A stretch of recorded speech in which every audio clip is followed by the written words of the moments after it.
Realmente para mí es un gusto y un honor poder estar con ustedes hoy conectados. Sabemos que hoy día es un día difícil, diferente. Muchos están viajando a la academia, otros están más pendientes del partido que va a ocurrir de cada una hora. Pero no queríamos dejar de presentar hoy día nuestra última sesión de lo que es el grupo de jóvenes, oftalmólogos jóvenes de la Sociedad Peruana de Oftalmología, ¿no? Como todos o algunos saben, este es un grupo que se ha formado eh, hace ya más de un año, casi 2 años, y que viene funcionando mensualmente con charlas todos los segundos jueves de cada mes.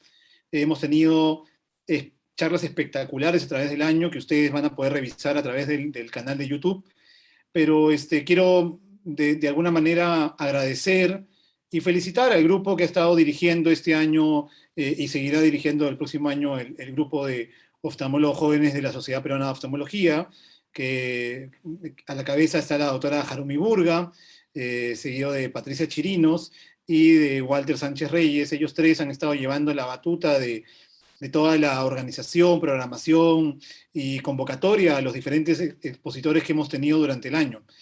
De hecho, como vuelvo a reiterar, son charlas de muy alto nivel. Estoy realmente muy agradecido con ellos, no solo en mi calidad de siempre de colaborar por haber sido uno de los que juntos con Manuel Segarra creamos el grupo de oftalmólogos jóvenes, sino hoy con mi cargo de secretario de Actividades Científicas, ¿no?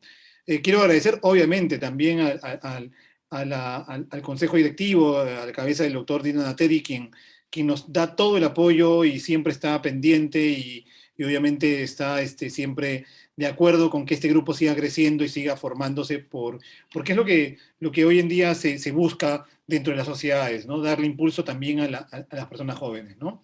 Este, Hoy día tenemos una sesión distinta porque no vamos a presentar una charla magistral ni vamos a hacer una presentación teórica, sino vamos a irnos a algo muy importante, a lo que nosotros hemos denominado los impostores, ¿no?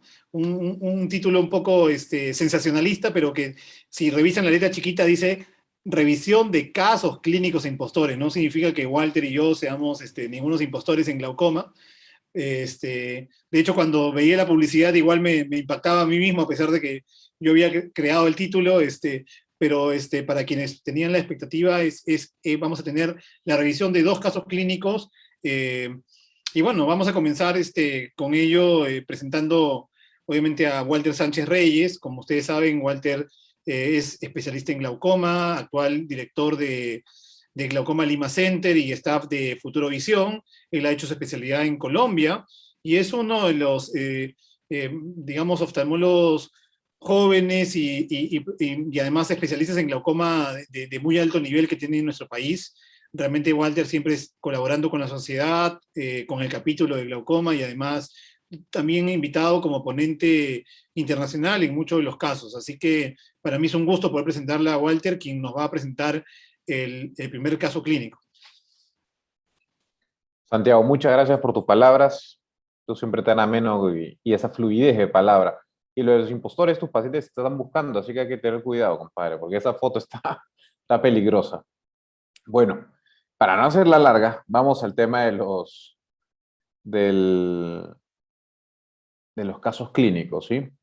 Nuevamente, muchas gracias por la presentación. Yo también estoy muy agradecido con la sociedad y este capítulo de oftalmólogos jóvenes, donde podemos desarrollarnos y sobre todo en esta etapa que nos ha tocado vivir y sobre todo a los residentes más jóvenes sobre la pandemia, ¿no? Quizás estos casos, estas charlas, esto puedan ayudar a que nuestros residentes cada día puedan estar en mejores condiciones de aprendizaje.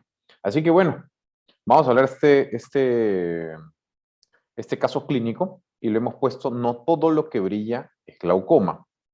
Y es algo que tenemos que tener siempre en cuenta. No todo lo que brilla es glaucoma. Como hemos visto en charlas pasadas, cursos pasados, no podemos diagnosticar de frente. Señora, tiene glaucoma. Acuérdese, la palabra glaucoma tiene mucho poder.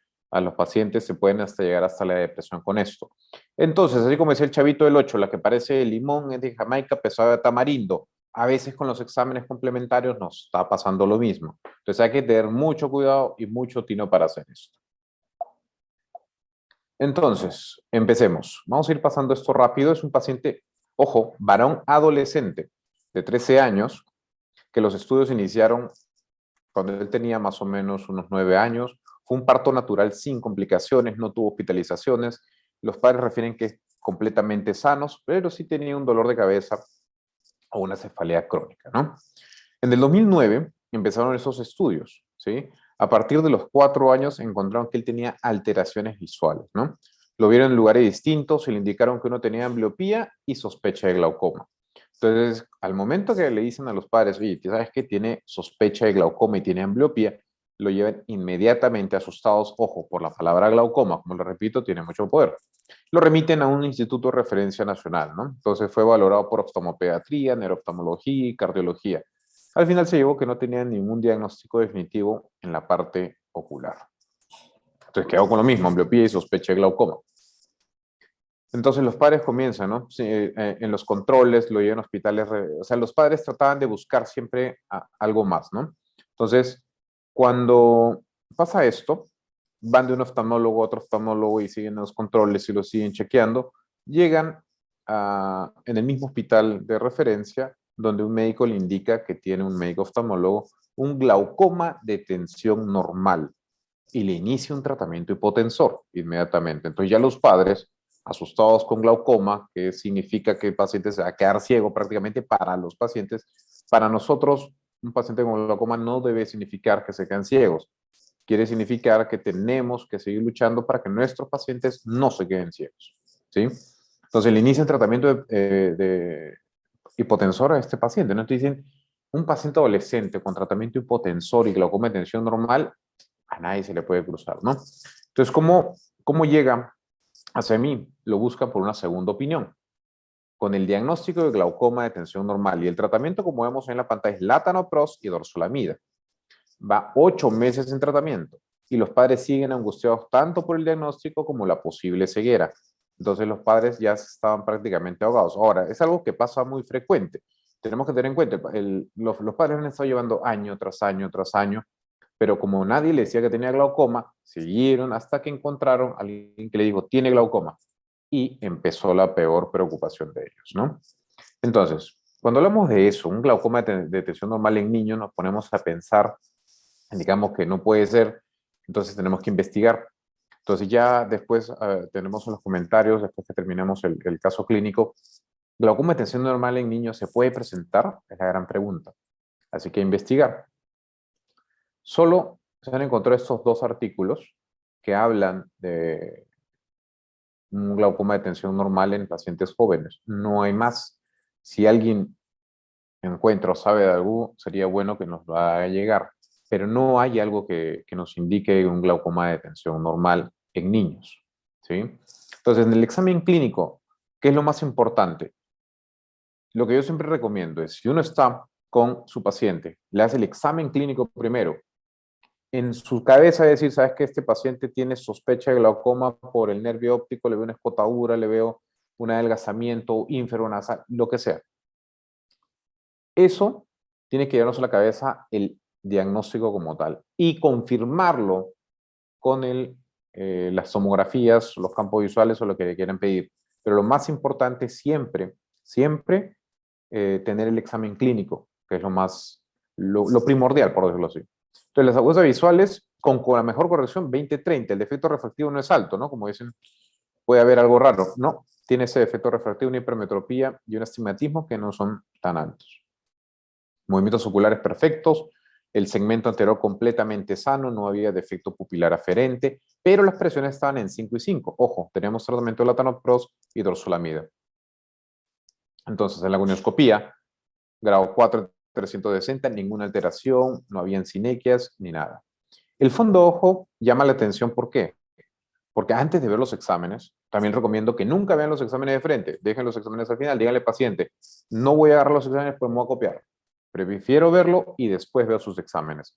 Entonces, siempre es mi costumbre. Por lo tanto, al momento que yo lo veo, 09, 09, buen color, cribosa positiva, una nieve adelgazada en 360, pero simétrico y la mácula sana, buen brillo. Entonces digo, bueno, a mí me parece simplemente unos macrodiscos y una sospecha de glaucoma que siempre lo va a tener.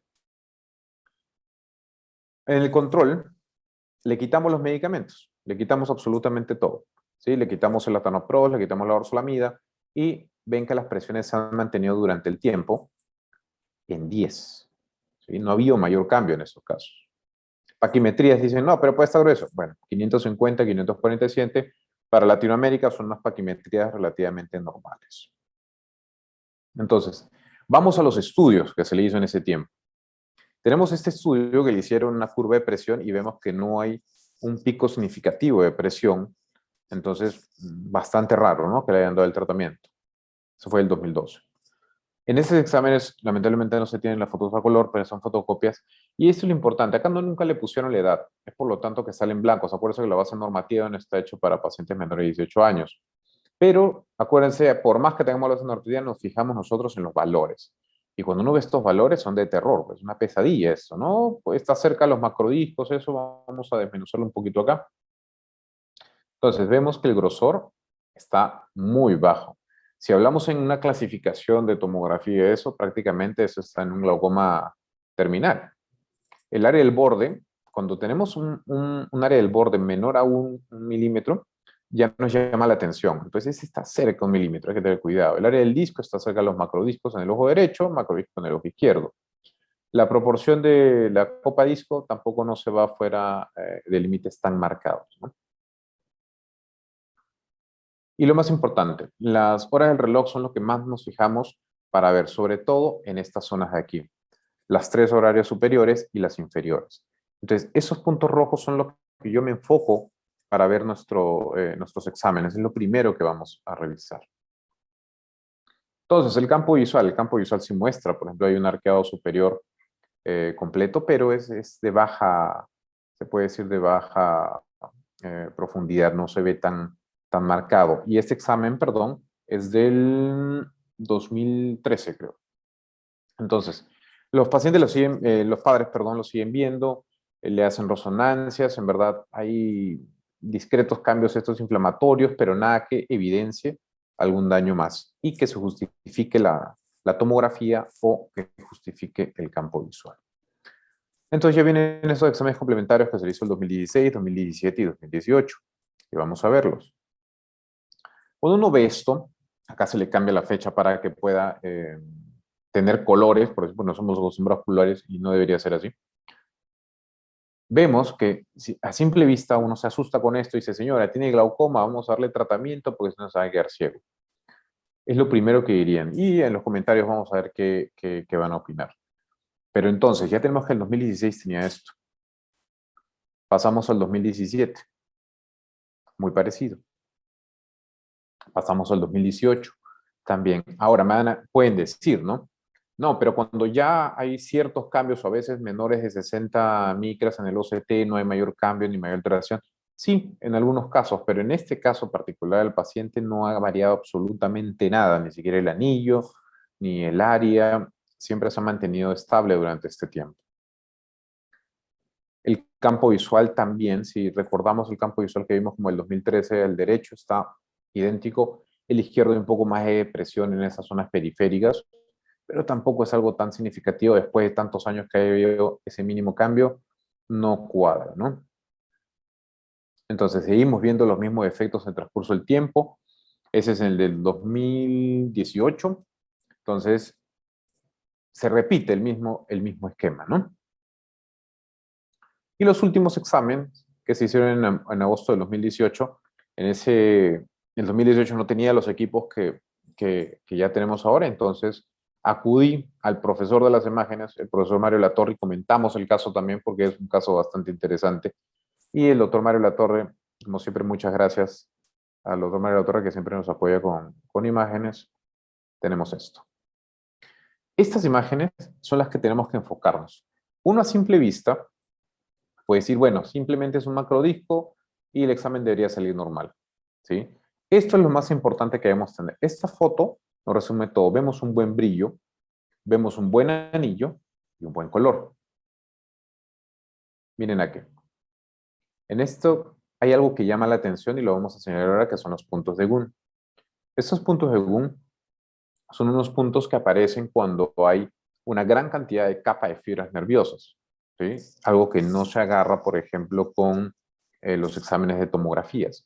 Entonces, está presente y no es nada patológico ni indica ninguna alteración. Es simplemente un hallazgo que describió Marcus Gunn hace ya muchos años. Entonces, vemos que el anillo está bastante bueno, no se ven depresiones, no se ven escotaduras. Igual para el otro ojo. Igual se ven los puntos de Gunn y ven ese brillo, ese brillo nacarado que tienen una capa de fibras nerviosas bastante sana. Como les dije, los anillos se ven bastante bien, no se ven escotaduras, no se ven alteraciones tan marcadas. Ahí justo el corte que le hemos hecho es netamente el disco.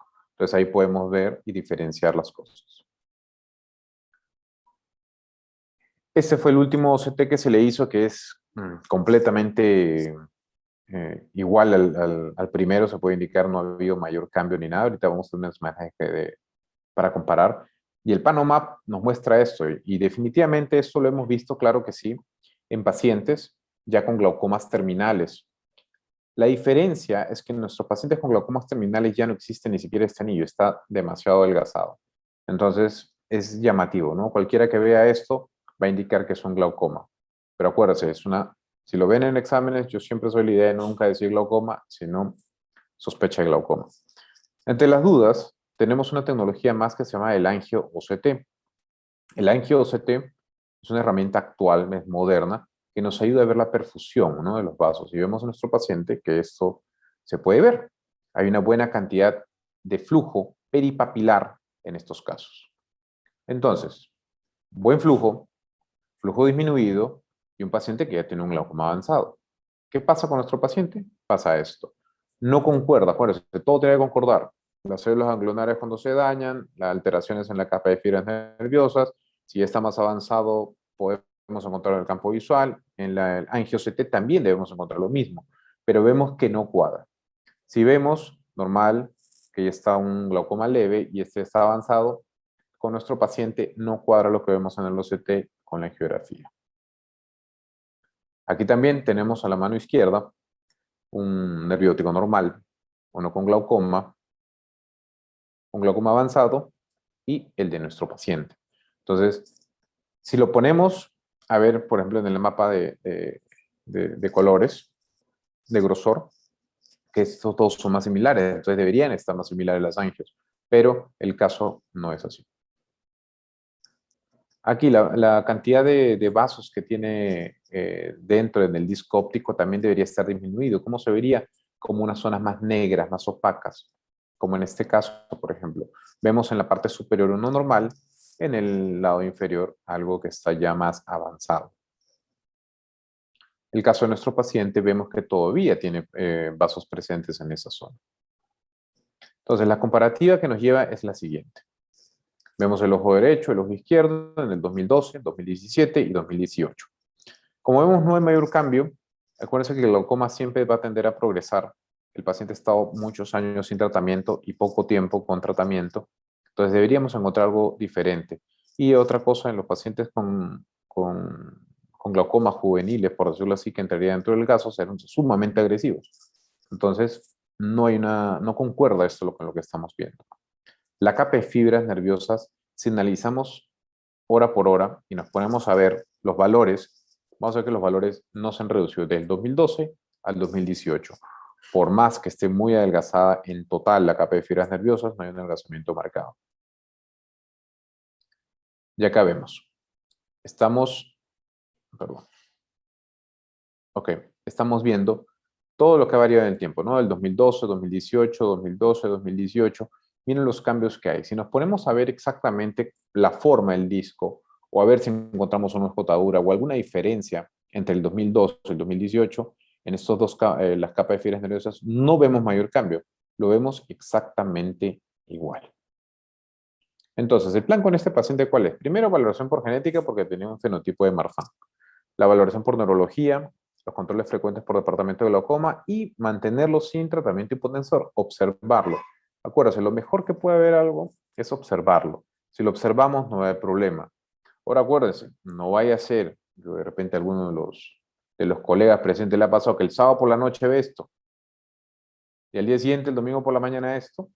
Entonces, lo mismo que ha pasado acá, nos puede pasar cuando vemos casos de glaucoma.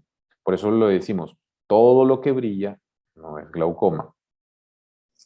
Finalmente, ¿qué tenemos que tener en cuenta? No todo lo que brilla es glaucoma, como les dije. Acuérdense, todo puede ser sospecha de glaucoma. Lo más importante es la parte clínica. Si uno ve, o sea, no tiene que ver el nervio óptico, tiene que observar el nervio óptico y después los exámenes. Nunca vienen los exámenes primero. Glaucoma, glaucoma de tensión normal en niños y adolescentes, no hay, ¿no? El angio-CT es una ayuda más para el diagnóstico. Cuando tengan dudas, no tengan eh, la duda, por valga la redundancia, de pedir este angio-CT, porque este angio-CT nos va a ayudar a determinar la cantidad de flujo que hay ahí adentro, ¿sí? La foto del nervio óptico siguen siendo importantes para todos los pacientes. Yo creo que todos nuestros pacientes deberían tener una foto del nervio óptico de alta definición y con eso se ve el seguimiento, ¿no? Y lo más importante, no nos quedemos simplemente con un simple diagnóstico. Acuérdense el tema de la vocación con nosotros. Investigar por qué está pasando esto en nuestros pacientes. Y de acuerdo a eso vamos a ver un buen diagnóstico, un buen tratamiento y nuestros pacientes van a estar bastante contentos. Muchas gracias por la atención.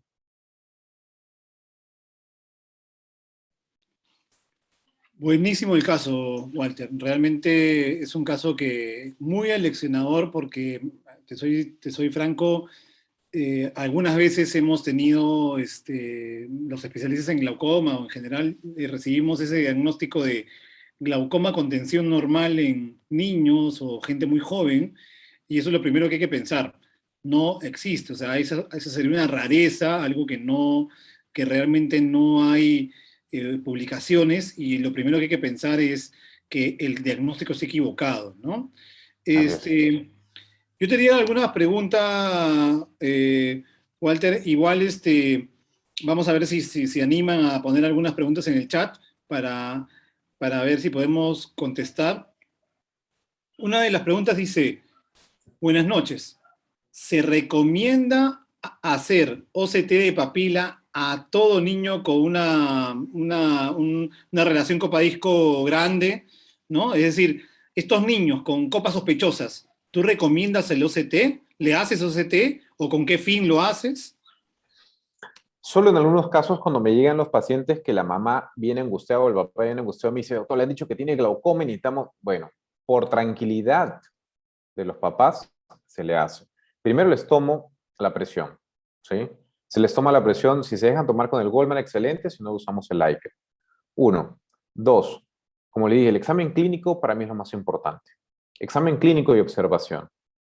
Acordémonos que glaucomas juveniles son glaucomas agresivos, esos 30, 35, 40, 50 de presión y se llevan el ojo bastante rápido. Entonces, el examen clínico es lo más importante. De acuerdo a eso, salvo que sea un examen, así como el caso clínico, sí le pediría una tomografía del nervio óptico definitivamente.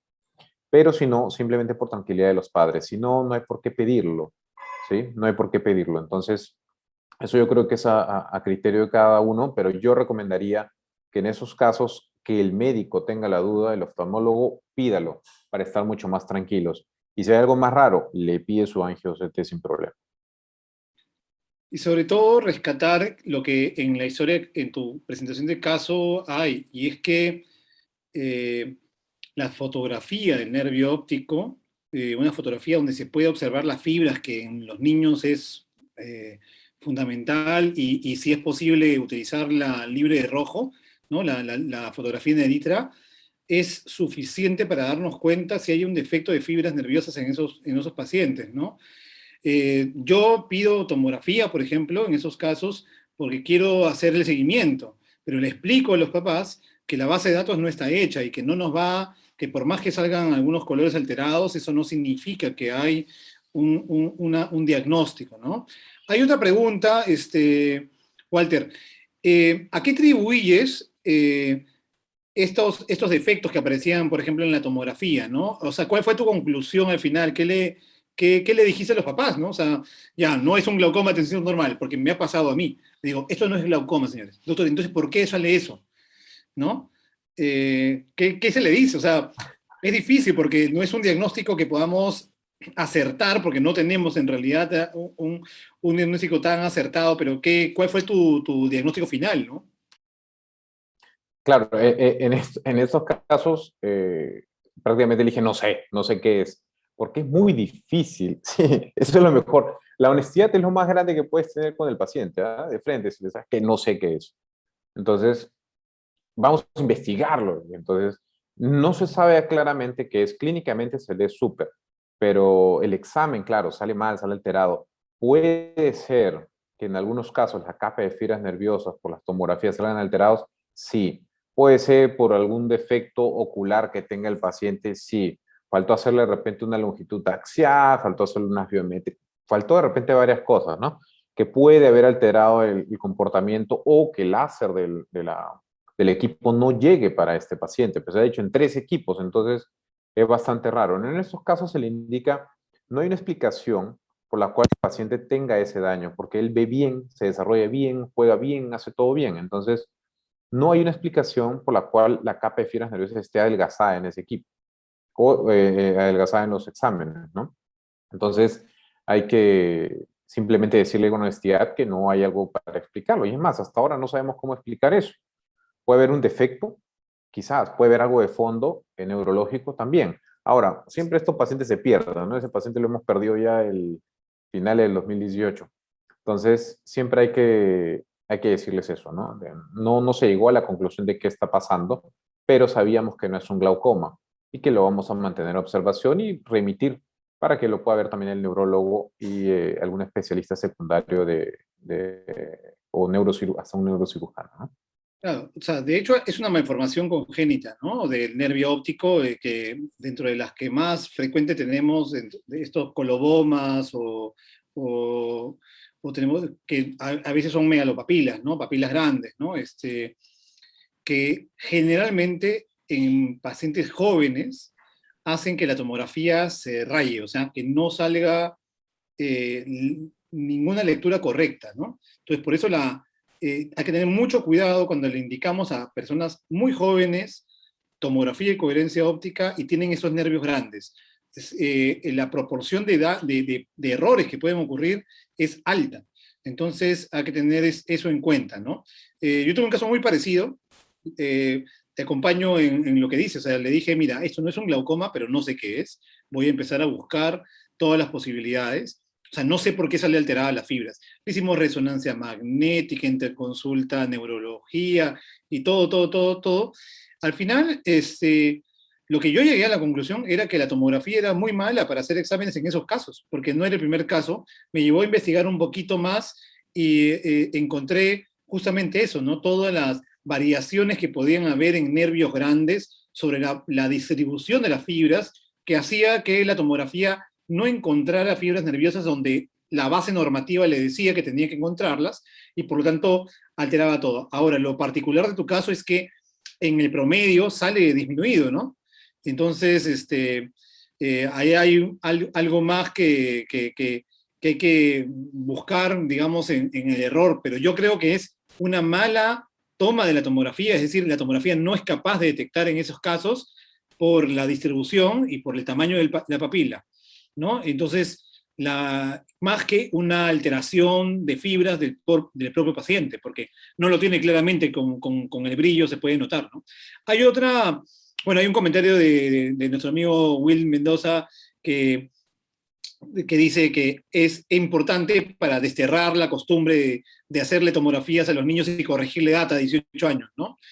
Hay otro comentario que dice, los equipos de OCC son hechos para pacientes adultos y no pediátricos, y por eso la sensibilidad y la especificidad los lleva a errores, específicamente, ¿no? Este, la doctora Silvia Fernández dice si investigaron si hubo algún indicio de abuso de corticoides o algún antecedente previo en ese paciente que pudiera mostrarse como una especie de glaucoma apagado, ¿no? Entonces Uh ahí -huh. también hay que tener en cuenta que por ahí había algún antecedente, Walter. Sí, no, para el tema de corticoides, en verdad no había mayor cosa del paciente con uso de corticoides, ni cremas corticoides, o sea, tratamos de preguntarle absolutamente todo y no se encontró nada, ¿no? Entonces, por el tema de lo que nos comenta la doctora Silvia, no hay problema con el corticoide, nunca tuvo ningún efecto con eso. El otro punto es que si ponemos a un niño a hacerle una tomografía de nervio óptico, la mayoría de niños va a salir bien, o sea, unas capas de fibras gruesas y el equipo lo bota, pero en algunos, como en este caso, no. Entonces hay que, y justo más o menos como tú me decías, en tu caso algo parecido, ¿no? Entonces, eh, sí, los niños pueden salir bien, no está hecho para niños la base normativa, pero sí, si uno lo hace a los niños, y es más, a los niños que le hacemos de vez en cuando, sí muestra que salen normales, con buena cantidad de fibras, se relaciona, o sea, todo hay una correlación. Yo creo que lo más importante en esto es la correlación y armar un buen esquema de diagnóstico, ¿no? Sí, por ahí también dice que es importante lo que dice Silvia, porque no es que no exista la posibilidad de que un niño que use corticoides o ha tenido, por ejemplo, una uveitis pueda tener daño, pero generalmente cuando son uveíticos hay un daño asimétrico, en un ojo es mayor que en el otro ojo, y por ejemplo con el sobreuso de corticoides también se ve una historia muy marcada, ¿no? Uno puede indagarlo, ¿no? Pero es importantísimo preguntar eso, ¿ah? Eso no, yo he visto gente joven con glaucomas, obviamente con presión normal, siendo glaucomas por sobreuso de corticoides, ¿no? Cada vez menos, ¿no? Pero se ve, ¿no? Y lo otro es que también mencionan el tema de evaluar a los papás, ¿no? Muchas de las malformaciones de nervio óptico, llámese megalopapilas, están en los papás. O sea, uno mira al papá y le encuentra megalopapilas, ¿no? Entonces, eso es también importante, ¿no? El doctor Edgardo Sánchez dice que la foto clínica impresiona que puede ser un pit de retinal, un pit de papila, ¿no? Eso es una posibilidad, Walter, ¿no? O sea, la posibilidad, como le dije, de una malformación de nervio óptico por la forma, por la profundidad y como dice en la historia impresiona que puede haber eso, ¿no? Sí, hay unas, yo tengo una charla muy bonita que hice cuando era residente de anomalías del nervio óptico, de todo tipo. Entonces, no encontré una anomalía como esta. Lo del PIT podría ser, es también lo que pudimos pensar, ¿no? Y justo con el doctor Mario de la Torre vimos, ¿no? Podría ser. Y con el profesor Mario de la Torre hemos estado toda la tarde chequeando las fotos y viéndole, revisándola, ¿no? Entonces, no nos impresionó tampoco que haya ese cambio, ¿no? Del PIT típico. Pero de que hay algo raro en la toma, hay algo raro. Definitivamente el equipo yo creo que es el que falló acá más que algún daño clínico que tenga el paciente, ¿no? Exactamente. Walter, y por último hay un comentario que dice que tuvieron un caso similar y que al final encontraron un cranofaringioma. Es importante, obviamente, hacer la correlación con el neurólogo, buscar, Así eso es. hay que hacerlo, ¿no? No hay que desterrar, pero al final, obviamente, siempre saber que no existen los glaucomas con presión normal en niños, ¿no? Eso es importantísimo, Walter, ¿no? Así es, eso es muy importante y lo que dicen los neurólogos, o sea, a veces uno puede pecar en exceso porque hay muchos pacientes que tienen con tumores cerebrales tratados por glaucoma 5 años. Entonces, ves algo raro, inmediatamente un campo visual, algo, y mándalo para el neurólogo. No importa si el neurólogo dice, no sabe nada, no importa, ya cumpliste, mandaste, y según tu criterio clínico lo estás enviando. Entonces, no tengamos miedo a mandarle al neurólogo. ¿A qué mandarlos? Si es que tenemos alguna duda, es mejor salir de dudas con un buen neurólogo, ¿no?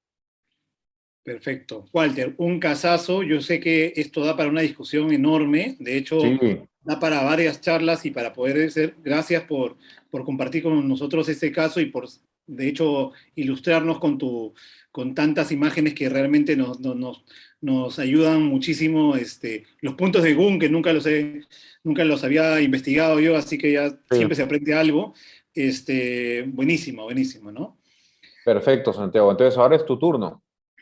El segundo impostor, pues. El segundo impostor, compadre. A ver. Bueno, Santiago Encinas no necesita presentación. Ya es más conocido que la Ruda.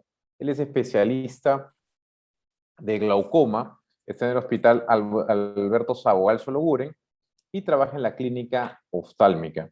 Es especialista, está metido en todo lo que es la Sociedad Peruana de Oftalmología y es un gran amigo, un gran glaucomatólogo y vamos a escucharlo a continuación. Por favor, Santiago, deleítanos con tu presentación, por favor. Muchas gracias a todos nuevamente por esta noche.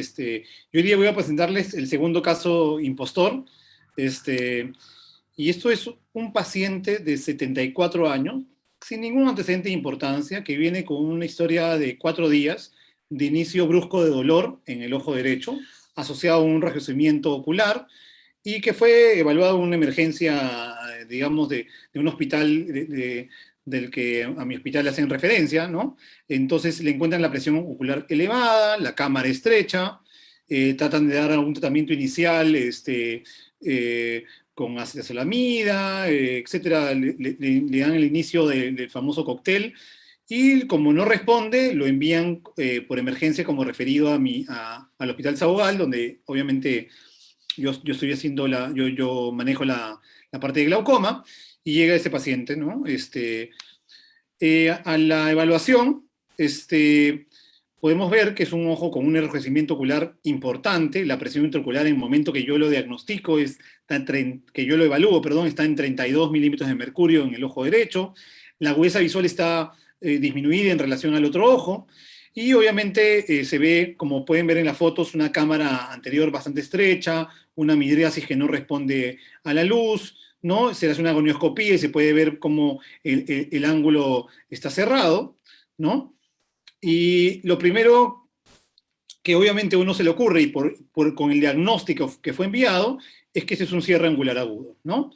El paso siguiente es manejarlo, bajarle la presión y ver si es que tenemos que hacer una iridotomía periférica con Jack Laser. Pero hubo algo que me llamó muchísimo la atención. Y de hecho esto fue una secuencia quizás de suerte o alguna mano divina, que yo venía de un congreso afuera, en Ecuador, y había escuchado algunas cosas similares, pero cuando hago el interrogatorio, y por eso es muy importante el interrogatorio, le digo al señor, y cuénteme, ¿no? ¿Desde cuándo ha bajado la visión, ¿no? Y empezó a doler el ojo. Y me dice, doctor, a mí no me ha bajado la visión, me dice. Es más, me dice, a mí me ha mejorado la visión. Yo veo mejor de cerca ahora, porque yo antes, para ver de cerca, usaba lentes, y ahora puedo ver de cerca con ese ojo sin lentes. Ahora, me duele cuando quiero enfocar, me dice, ¿no? Pero es más, yo ahora, con mis lentes, con el ojo derecho ya no veo bien, pero si me quito los lentes, veo mejor, me dice. Y le digo, ¿y no he tenido náuseas, vómitos, dolor de cabeza intenso? No, a mí me duele el ojo, pero cuando enfoco, doctor, cuando miro de cerca. Pero insisto, a mí me ha mejorado la visión, no me ha bajado. Y eso ya para mí fue el cambio total en la búsqueda diagnóstica, porque como todos conocemos la historia de un cierre angular agudo clásico, ¿no? O el mal llamado glaucoma agudo, cursa pues con una disminución brusca de la agudeza visual, digamos, por el edema de córnea que se da, y el paciente jamás nos va a decir pues que la visión le ha mejorado, ¿no? Y algo que empecé a ver entonces era que con los correctores, con los lentes puestos, el paciente veía 20/70, pero cuando le quité los lentes del ojo derecho, veía 20/25, ¿no? A diferencia de su ojo contralateral, que obviamente disminuía la visión. Y felizmente el paciente tenía una refracción previa, donde en el ojo derecho tenía una refracción de 2,50 de esfera, o sea, en hipermetropía de 2,5, y cuando le hice el autorrefracto, en ese momento, me marcó solamente 1,50, lo cual, a diferencia del otro ojo, que tenía también 2,50, que estaba muy parecido, en 2,75. Entonces, ese ojo había sufrido una miopización. Y una miopización brusca, porque el paciente lo que decía era, se me puso rojo, me empieza a doler, y ahora veo mejor. Entonces, nuevamente, una miopización brusca en un paciente con un cierre angular agudo, cosa que es bastante extraña. Que además empecé a notar en la comparación con el otro ojo, y es que el ojo derecho tenía una cámara muy estrecha, una midriasis, se podía ver que había un cristalino, digamos, algo con algo de opacidad y el ángulo cerrado, pero cuando me fui al otro ojo, el otro ojo tenía una cámara profunda y un ángulo abierto. Y como todos sabemos, la simetría en nuestro cuerpo casi siempre se cumple. Si bien podemos tener casos muy particulares de asimetrías, donde un ojo puede ser más hipermétropo que el otro, como vemos previamente, sus ojos tenían una refracción muy parecida, por lo tanto, había que suponer que su longitud axial y anatómicamente el ojo tenía una característica bastante similar, ¿no? Y aunque no se nota aquí, la opacidad del cristalino en realidad en ambos ojos también era muy parecida, ¿no? Y algo que también, entonces yo empecé a preguntar, ¿qué cosa me puede dar algo así, ¿no? O sea, ¿qué es lo que puede provocar algo así? Le hice una ecografía y, y una tomografía y fíjense, boom, lo que aparece aquí. Un aumento del líquido, digamos, ¿no? Debajo de la retina, subretinal, peripapilar, ¿no? Y con la ecografía, fíjense cómo toda la coroides está desprendida, ¿no? En este caso con una difusión coroidea, y había un engrosamiento escleral. Entonces, y había algo también importante aquí, y es que había en el pleno estadio de enrojecimiento ocular una córnea que no era opaca.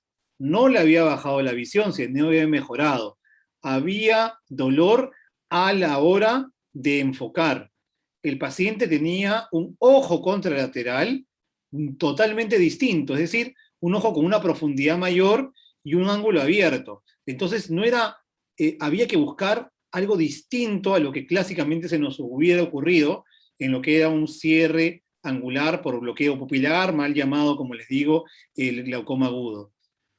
Y fíjense esto, cómo salta a la luz el engrosamiento escleral y la efusión coroidea, y fíjense en esta imagen de la tomografía, cómo se puede ver la efusión justo peripapilar. Con lo cual, tenemos un diagnóstico de un cierre angular por escleritis posterior.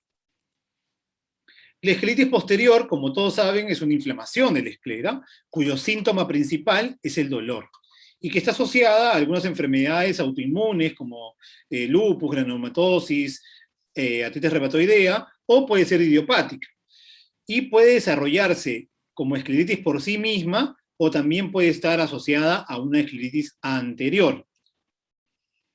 El cierre angular se puede dar por varios mecanismos en estos casos.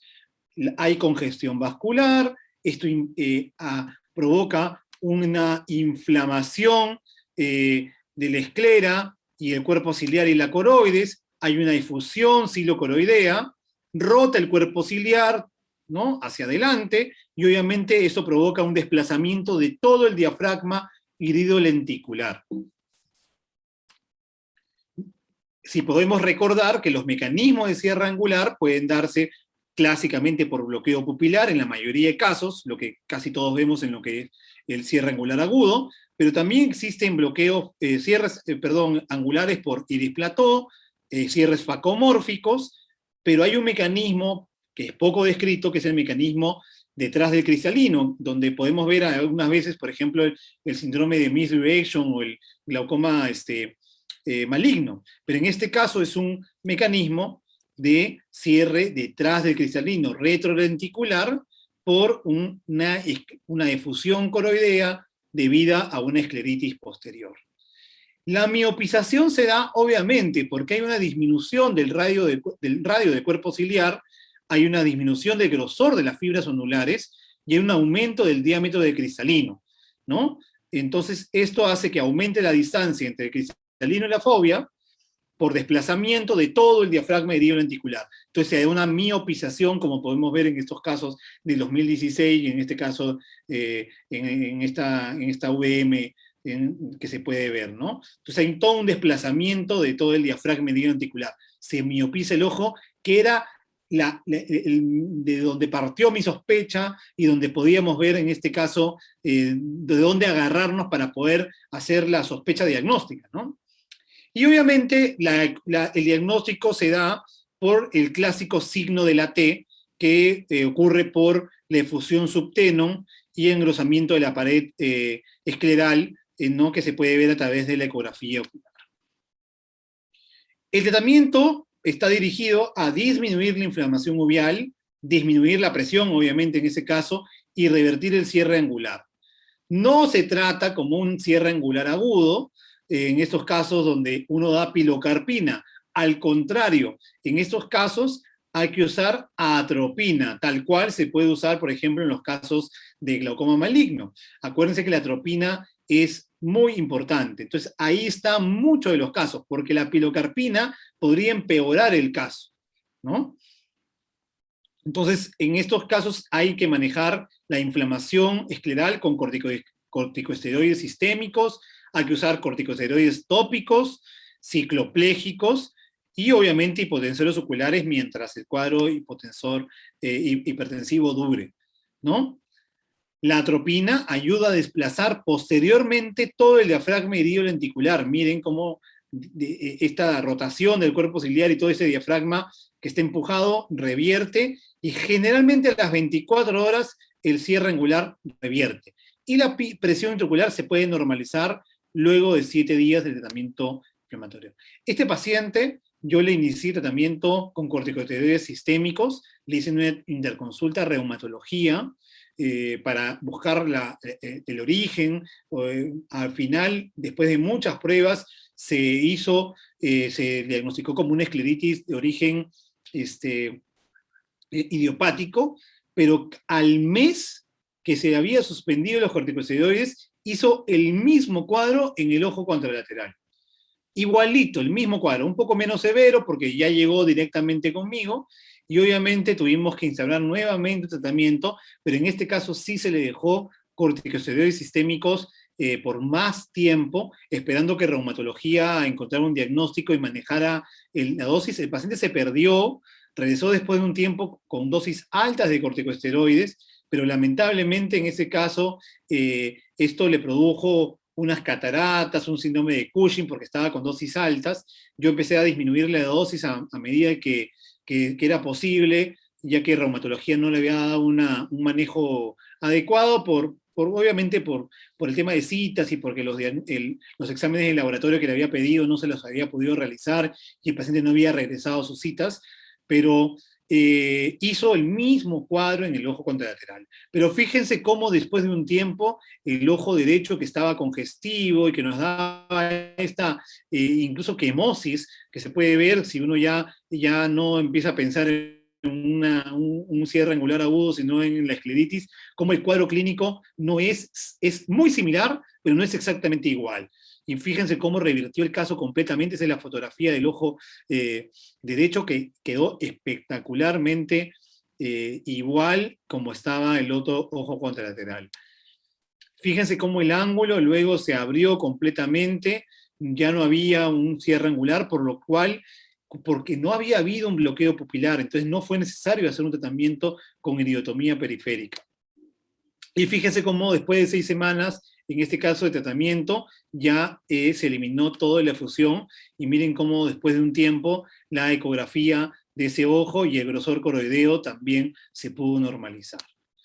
Y fíjense cómo la miopización luego revirtió completamente. El paciente nuevamente regresó a sus valores habituales, en este caso el autorrefracto marcaba 2.25, y la presión intraocular luego de estas 6 semanas estuvo en 10 milímetros de mercurio. En conclusión, la escleritis posterior es una causa poco frecuente, pero posible, de cierre angular agudo sin bloqueo pupilar, que debe sospecharse ante un cuadro atípico de miopización del ojo afectado.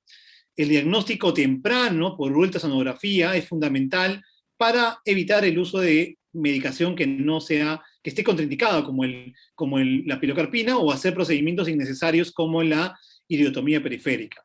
Y el tratamiento en base a corticosteroides sistémicos y el uso de cicloplégicos como la atropina van a proveer una rápida recuperación del cuadro clínico en estos pacientes. Muchas gracias a todos por su atención y quedo totalmente atento a sus comentarios para que puedan debatir y puedan hacer las preguntas pertinentes, y luego, obviamente, poder discutir acerca de cualquier otro comentario que haya. Santiago, te felicito, un excelente caso y un caso en verdad difícil. En verdad, bastante, bastante difícil. Yo me he estado preguntando mientras que has estado hablando, mientras que esperamos las preguntas del chat. Vamos a ponernos otro caso. El paciente no te hubiese llegado a ti, llega a otro lado y lo primero que le hacen es una iridotomía corriendo. O sea, la inflamación de ese paciente hubiese sido tal, o el dolor, ¿no? Al momento de dar el primer disparo, ese paciente se podría haber desmayado del dolor. Mira, como dije en el caso, que ser completamente sincero, yo venía de un congreso en Ecuador y pusieron un caso, no de una esclerosis posterior, pero era un caso de un cierre por efusión coroidea, no recuerdo por qué, en ese caso, y había miopización. Yo había rezado una semana antes. Si ese paciente me llegaba de repente un mes antes, quizás no hubiera tenido la curiosidad de pensar en eso. Venía fresquito, venía pensando, y lo que tú dices es en realidad una cosa importante. Hace poco, no voy a decir dónde ni quién, pero hace poco llegó un caso de un paciente joven con un cierre angular, un paciente varón muy joven con un cierre angular agudo y le hicieron una iotomía, ¿no? Y me lo presentan porque dice, doctor, ha venido un glaucoma agudo, ya le hice la iotomía, lo veo. Y yo cuando lo veo, una camaraza, una cámara amplia, ¿no? Entonces yo le digo, este paciente no ha tenido un cierre angular. No, estaba con la presión altísima, en ambos ojos estaba alta la presión, y el paciente estaba, en ese momento, el ángulo estaba cerrado, todo, ¿no? O sea, me lo aseguran, ¿no? Entonces yo empiezo a indagar, le digo, señora, ¿cómo ocurrió? No, mi doctor, que mi hijo, que esto. Y lo primero que se me ocurrió fue preguntarle qué medicamentos tomaba. Y el paciente, en este caso, era migrañoso. Entonces ahí le pregunto, ¿y no tomará topiramato? Sí, me dice. Él justo ha empezado a usar topiramato. Y estos casos también se pueden dar con topiramato, por ejemplo. Entonces es algo a que hay que preguntar. Es un caso raro, ¿por qué? Porque era un paciente joven. ¿Cuántos pacientes jóvenes, muy jovencitos, es un paciente de 15 años, hace cierres angulares? Es muy raro, salvo que hubiera pues una malformación, y menos con ese tamaño del ojo, ¿no? En ese caso es más difícil, pero siempre hay que pensar qué toma, qué cosas, qué medicamentos, qué ocurrió, cuál es el cuadro clínico. La anamnesis es fundamental. Entonces, obviamente en este caso sí le dieron pilocarpina, le hicieron iotomías, no era un caso inflamatorio, felizmente. Como tú mencionas, que hubiera sido si hubiera un caso inflamatorio, pero hay que pensar que hay casos raros también, ¿no? Entonces, nada, hay que aprender de lo que uno ve, de los errores incluso, y en este caso, obviamente, felizmente se pudo llegar a buen puerto ese paciente, ¿no? Perfecto. Y eso que comentas del topiramato, justo el profesor Ron Feldman me comentó unos casos que ha tenido él absurdos por manejo de ángulo estrecho, pero han sido por topiramato, ¿no? Entonces, él sería espectacular una charla hablando de esto, ¿no? Pero es algo muy importante eso, ¿no? Y segundo, si uno lo ve así, le pone pilocarpina. Y recordemos que la pilocarpina, si hacemos eso, la pilocarpina sí te puede producir, por una miosis, un bloqueo pupilar. Y ahí sí empeoras el cuadro y bueno, todo se puede salir de control ahí, ¿no? Ahí tenemos del doctor Edgardo Sánchez Roque que dice, buen diagnóstico, pero no estoy en el tratamiento porque le dio escleritis en ojo, ¿cómo que dice? ¿Derecho? El doctor No, no Edgardo estoy de acuerdo. que creo que dice que no está de acuerdo con el tratamiento. ¿Por qué le dio si ya estaba con el tratamiento?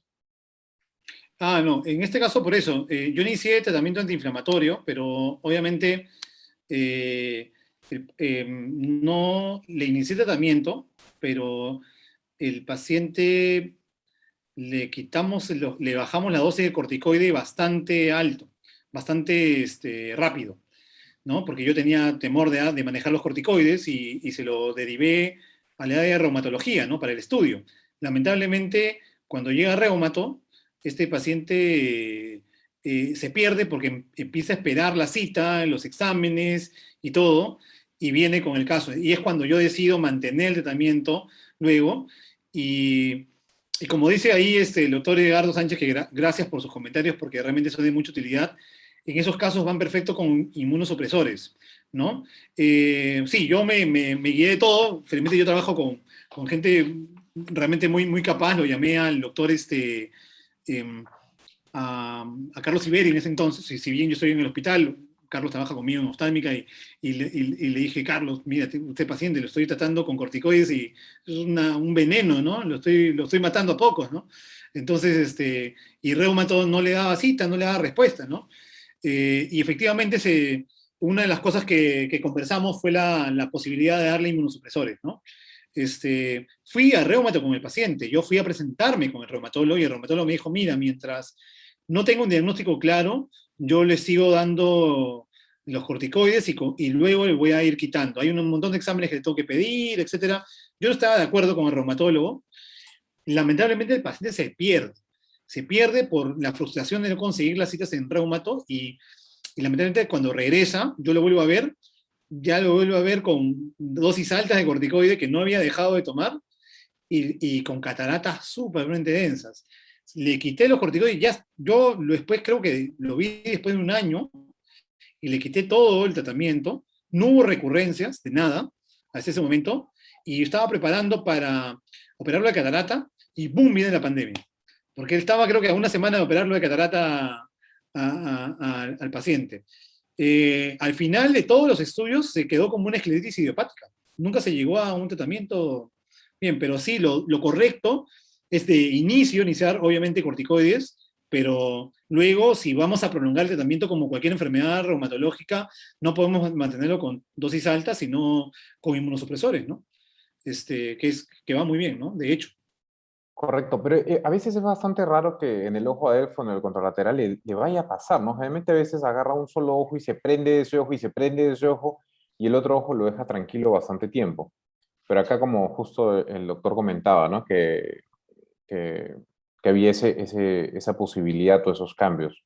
Sí, de Pero sí, hecho, sí, ahí justo comenta que la cetropina, el metotrexato, la sulfasalacina van bien y se evita obviamente las consecuencias de los corticoides, estoy totalmente de acuerdo, pero obviamente quizás no es mi fuerte manejar los medicamentos, quien tiene esa capacidad de manejar los medicamentos, que son medicamentos que hay que estar monitorizando eh, de manera bastante cercana, definitivamente debe hacerlo, ¿no? Yo confiaba en que un hospital donde reumatología pueda manejarlo, ¿no? Pero lamentablemente no fue así.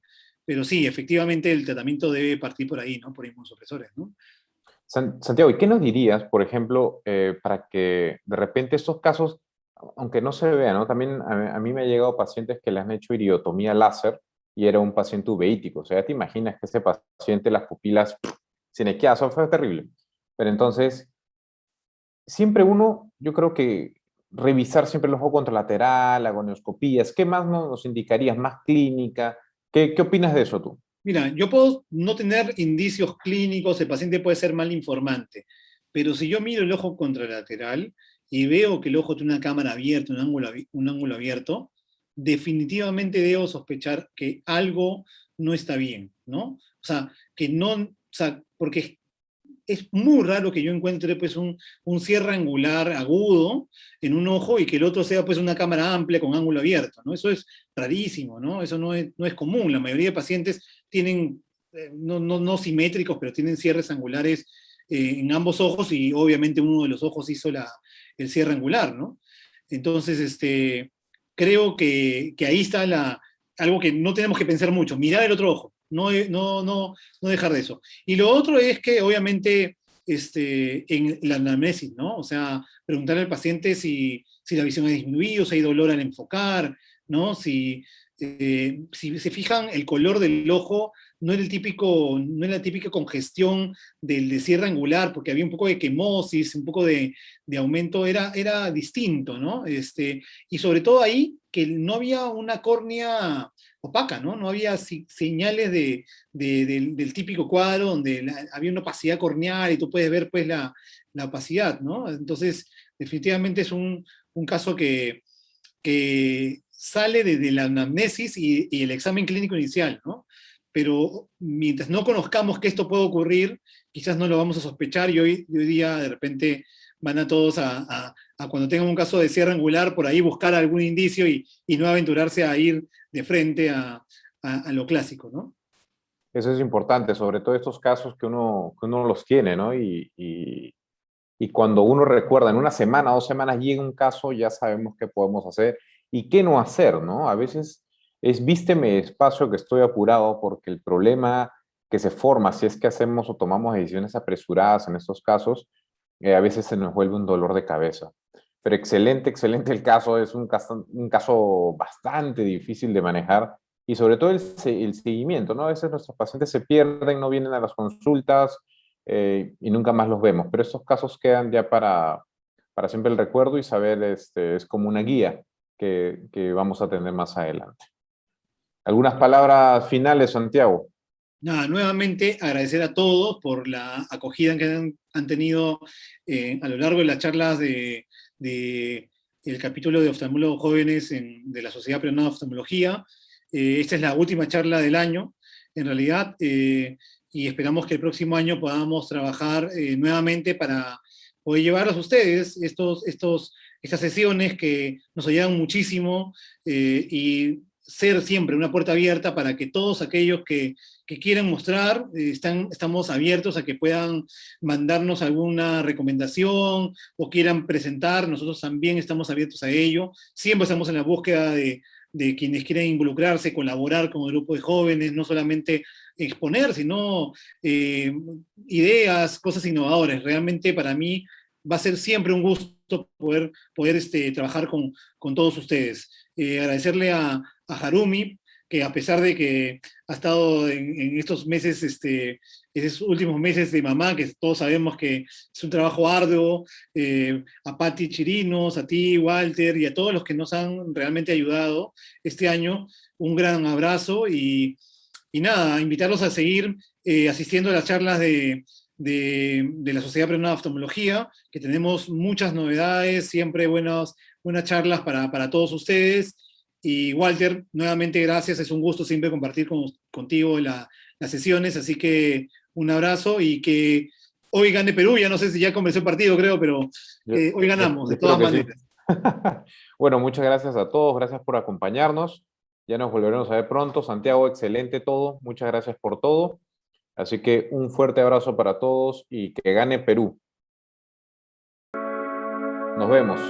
Chao, chao, nos vemos a todos, muchas Chao, gracias. cuídense. Chao.